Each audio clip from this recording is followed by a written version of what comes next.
दोस्तों ये कहानी एक ऐसी बावली ठरकी लड़की की है जिसके पति का लूला क्या हो गया तो इसने अपनी मौत की खाई की प्यास बुझाने के लिए अपने नौकर से अपनी काली तितली एक बार नहीं दो बार नहीं पूरे 64 बार रगड़वाई और अपनी सफेद खून की प्यास बुझाई। तो चलिए देखते हैं इस लड़की की प्यारी कहानी को और हमारे न्यूज चैनल मूवी रिकेप को भी सब्सक्राइब कर दो क्योंकि इस चैनल पर इससे भी तगड़ी तगड़ी मूवीज आने वाली हैं। मूवी की शुरुआत चूचीबाई और चुस्सन के साथ होती है जो आज अपनी रंगीन रात के लिए शादी करने वाले होते हैं। तो फादर कहते हैं चूचीबाई तुम चुस्सन को एक प्रॉमिस करो और चुस्सन तुम चूचीबाई को एक प्रॉमिस करो। तो चूचीबाई कहती है जान तुम मुझे खिलाना पान और मैं पिलाऊंगी अपने मीठे मीठे 2 आम। तो चुस्सन कहता है ना गधे के घोड़े से ना घोड़े के घोड़े से, चूचीबाई टुकेगी मेरे घोड़े के घोड़े से और हम एक दूसरे का साथ कभी नहीं छोड़ेंगे। और उनकी शादी हो जाती है और पूरी रात घपाघप झमाझम दबादब चीर फाड़ करते हैं।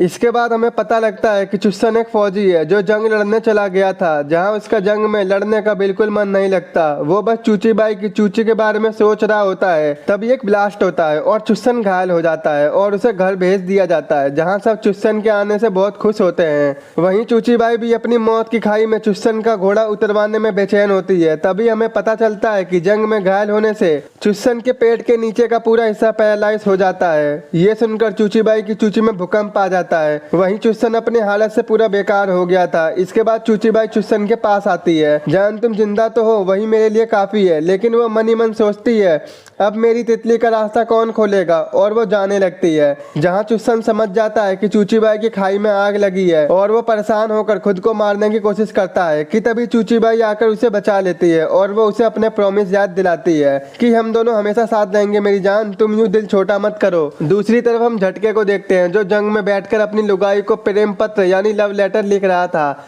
जंग से आके ही तेरा काला भूत बनाऊंगा। थोड़े टाइम बाद जंग खत्म होने के बाद झटका अपने घर जा रहा होता है। तभी वो अपनी बीवी को किसी गैर मर्द के साथ देखता है जिससे झटके का दिल एक झटके में चूर चूर हो जाता है और वो उसे बिना कुछ बोले और वहां से चला जाता है। अगले ही दिन झटका चुस्सन के घर काम मांगने जाता है जहां चुस्सन को झटके से बात करते वक्त पता चलता है कि ये भी हमारे साथ जंग में जंग लड़ रहा था। जिससे खुश होकर चुस्सन झटके को अपने पक्षियों को संभालने की नौकरी दे देता है। अपाहिज होने के कारण चुस्सन एक गाड़ी खरीदता है और उससे सैर करने के बाद उसे ऐसा फील होता है जैसे कि उसके पैर वापस आ गए हैं। वहीं चुस्सन चूचीबाई को झटके से मिलवाने ले जाता है जो कि जंगल में एक झोपड़े में रहता है जहाँ वो पक्षियों की देखभाल करता है। जब चूचीबाई झटके को देखती है तो मानो जैसे उसकी मौत की खाई में प्यास लग गई हो। वो सोचती है गुल खिले गुलशन खिले या खिले तेरे औजार, ठुकूंगी तुझसे ही चाहे तू ले 500 या 1000।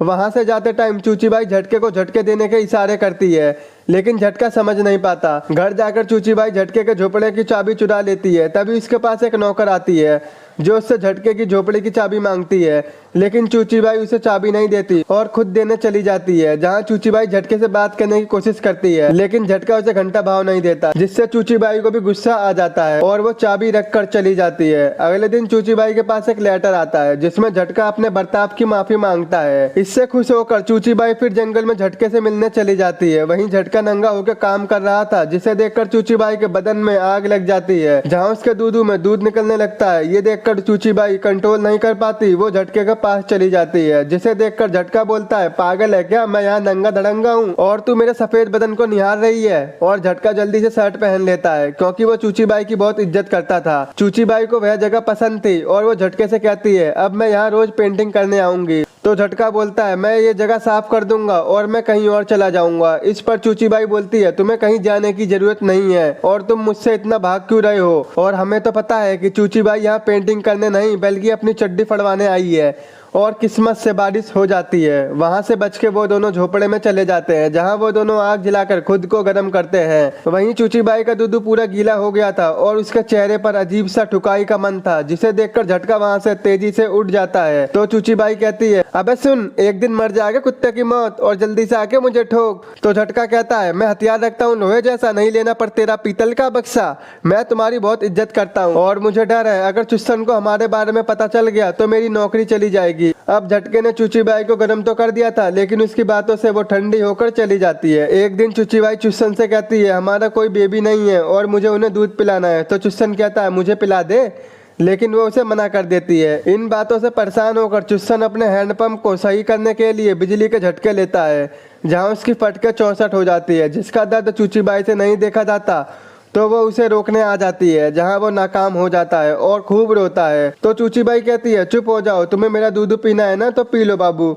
अगले दिन चूची बाई जंगल में फिर से झटके से मिलने जाती है, जहाँ वो तित्तिर के बच्चों को देखकर रोने लगती है। वो बोलती है मुझे भी बच्चे चाहिए, लेकिन अफसोस मेरे कभी बच्चे नहीं होंगे। और रोते रोते वो झटके से गले लग जाती है, जहाँ वो चूची बाई को पसंद करने लगा था। वो उसे झोपड़े में ले जाता है, जहाँ वो दोनों भटाभट करते हैं और पूरा दिन वो दोनों एक साथ रहते हैं। और शाम होते ही झटका चूची बाई को घर छोड़ने जाता है। जाने से पहले चूची बाई झटके से पूछती है तुमने जो दबा के झटके दिए हैं तुम्हें उसका अफसोस है? तो झटका कहता है नहीं, मैं तुमसे बहुत प्यार करता हूँ और तुम मेरी हो। उसी रात बहुत तेज तूफान आता है और बादल गरजते हैं। झटके को चूची बाई की बहुत याद आ रही थी, इसलिए वो बहुत ज्यादा दारू पी लेता है। दूसरी तरफ चूची बाई की नींद भी उड़ जाती है और वो झटके को याद करती है। फिर वो अपनी खिड़की से झटके की खिड़की में रोशनी देखती है, जिसे देखकर वो अपने आप को रोक नहीं पाती और दौड़ते हुए झटके के पास चली जाती है, जहाँ उसे एक मेड देख लेती है। वहीं झटका भी चूची बाई का इंतजार कर रहा था। वो बोलता है मुझे लगा नहीं था कि तुम मेरे पास आओगी।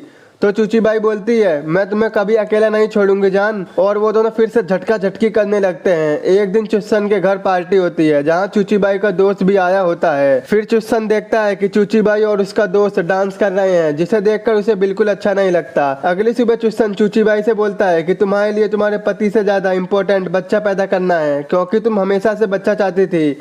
चुस्सन को लगता है कि चूची बाई इसलिए अपने दोस्त के करीब जा रही थी। तो इस बात से चूची बाई चुस्सन से गुस्सा हो जाती है, जिस पर चुस्सन उससे कहता है कि उसे इस बात से कोई फर्क नहीं पड़ता कि तुम किसी से भी बच्चा पैदा करो, बस वो बच्चा मेरा होना चाहिए। इस बात से गुस्सा होकर चूची बाई झटके के पास चली जाती है और दबा दबा के करती है। एक दिन चूची बाई को पता चलता है कि वो प्रेग्नेंट है, तो वो बात चूची बाई चुस्सन को बताती है, जिसे सुनकर वो बहुत खुश होता है। वो चूची बाई से उस आदमी का नाम पूछता है, लेकिन वो उसका नाम नहीं बताती। एक दिन चुस्सन झटके से मिलने जाता है और वो चूची बाई को भी अपने साथ चलने को कहता है। उनके जाते जाते झटका पीछे से आके चूची बाई को चूमने लगता है, लेकिन तभी चुस्सन चूची बाई को आवाज लगाने लगता है, क्योंकि चुस्सन की गाड़ी कीचड़ में फंस गई थी। तभी झटका आता है और वो उसकी गाड़ी को झटका लगाने लगता है, पर उसी समय वो जोर जोर से खांसने लगता है। दरअसल वो जब खदान में काम करता था तो उसके लंग्स खराब हो गए थे और वो चुस्सन की गाड़ी को कीचड़ से निकाल देता है। फिर खांसता हुआ गुस्से में वहां से चला जाता है। थोड़ी देर बाद उससे चूची बाई मिलने आती है, तो वो कहती है क्या हुआ बाबू? तो झटका कहता है मैंने 12 साल तक तुम्हारी खदानों में काम किया है और अपने लंग्स खराब कर लिए थे, और इसके बाद मुझे जंग के लिए फ्रांस भेज दिया गया था। वो कहता है मेरी लाइफ तुम लोगों की तरह नहीं है, इसलिए तुम अपने पति के पास चली जाओ। अब एक दिन चूची बाई की नौकरानी झटके के झोपड़े में आती है, जहाँ वो चूची बाई की डायरी देखती है, जिसे पता लग जाता है कि चूची बाई के पेट में झटके का बच्चा है। अगले दिन चुस्सन घर में आने वाले बच्चे की खुशी में पार्टी करता है कि तभी वही नौकरानी आती है। वो चुस्सन को बता देती है कि चूची बाई के पेट में झटके का बच्चा है। उसी रात चूची बाई चुस्सन से मिलती है, जहाँ वो उससे बहुत गुस्सा होता है। इसके बाद वो उसी नौकरानी से मिलती है, तो वो कहती है तुम्हें ये बात किसने बताई? लेकिन वो उसे कुछ नहीं बताती। अब चूची बाई को लगता है कि इस नौकरानी को शायद झटके ने बताया होगा, तो वो नौकरानी कहती है मुझे झटके ने कुछ नहीं बताया। और चूची बाई रोते हुए कहती है मैं झटके से बहुत प्यार करती हूँ। तो वो नौकरानी उसे सॉरी कहती है। वो कहती है जल्दी झटके के पास जाओ, वरना चुस्सन उसे जान से मार देगा। ये सुनकर चूची बाई झटके के झोपड़े में भागते भागते जाती है, जहाँ कोई भी नहीं होता। ये देखकर चूची बाई रोने लगती है। तभी वहाँ पर झटका आ जाता है, उसे देखकर वो बहुत खुश होती है। इसके बाद चूची बाई चुस्सन के पास जाती है। वो उससे डिवोर्स मांगती है, लेकिन वो उसे मना कर देता है और झटके को बुलाने को कहता है। जब झटका वहाँ पर आता है तो वो दोनों आपस में बहस करने लगते हैं और फाइनली झटका और चूची बाई चुस्सन के घर को छोड़कर चले जाते हैं। तभी चुस्सन बोलता है आ जाओ भाई आ जाओ, ले लो डिवोर्स, और वो दोनों खुशी खुशी एक साथ चले जाते हैं। यही मूवी का एंड हो जाता है। दोस्तों इस मूवी का नाम है द लेडी चटले लवर, जो कि साल 2015 में रिलीज की गई थी। आई होप आपको मेरा एक्सप्लेन पसंद आया होगा। तो आज ही हमारे सेकंड चैनल को सब्सक्राइब और फेसबुक पेज को फॉलो करें। लिंक आपको नीचे डिस्क्रिप्शन में मिल जाएगा। तो मिलते हैं आपसे ऐसी ही नेक्स्ट वीडियो में।